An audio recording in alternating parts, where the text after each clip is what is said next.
Today, the U.S. military reported more airstrikes against ISIS terrorists in Syria. The attacks were carried out with Arab allies. The targets included ISIS compounds near Raqqa, the ISIS capital, and a terrorist training camp. Holly Williams got inside Syria with Kurdish forces fighting ISIS on the ground. We crossed the river Tigris into Syria. And in under an hour, that's the last town that's under Kurdish control. Our convoy came under fire. We took cover in a village of mud brick huts. Nearly all of the residents have fled the fighting. Our cars just came under fire as we were driving along that road over there. We've taken shelter in this village, Mahmoudin. ISIS positions are about a mile in that direction and they're trying to capture the village. But Commander Omran Hussein is still here and he led us to safety. Hussein has just 40 soldiers. 10 of them are women, some of them teenagers. It's not enough, the commander told us, but they're all I have. Are your female soldiers, are they good fighters? There's no difference between the men and the women, he said. Some of the women are better fighters than I am. At just 19 years old, Akina Akin is already battle-hardened. ISIS has kidnapped women. We hear many reports of them raping women, of them forcing women to marry their commanders.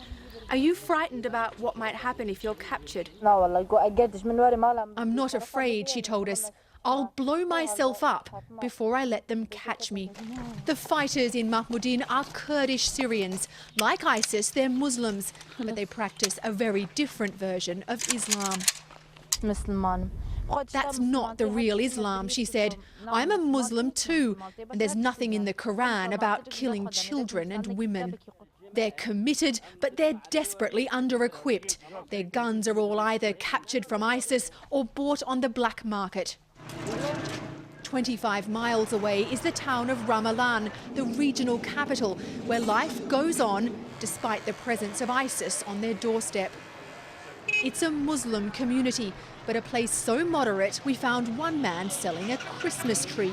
In ISIS territory, selling a Christian symbol like this one would get him arrested, or worse. The head of the regional government is Hadiya Youssef, a democracy activist who spent 2 years locked up in a Syrian government prison.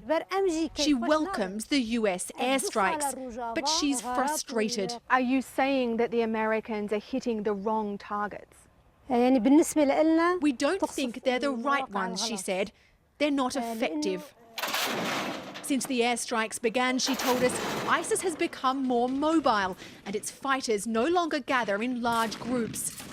Back on the front line, Commander Hussein agrees that the airstrikes haven't achieved much so far. Tell America we need weapons, he said. If we can't defeat ISIS, their next target will be Europe and the US. The Kurdish fighters are managing to hold off ISIS in northeastern Syria, and they're doing so mainly with light arms, while ISIS has artillery and armoured vehicles that it captured from the Iraqi military just over the border. In contrast, Scott, the only Kurdish armoured vehicle we saw was a homemade one that had been improvised from an old bulldozer. Holly Williams in Erbil, northern Iraq tonight. Holly, thank you.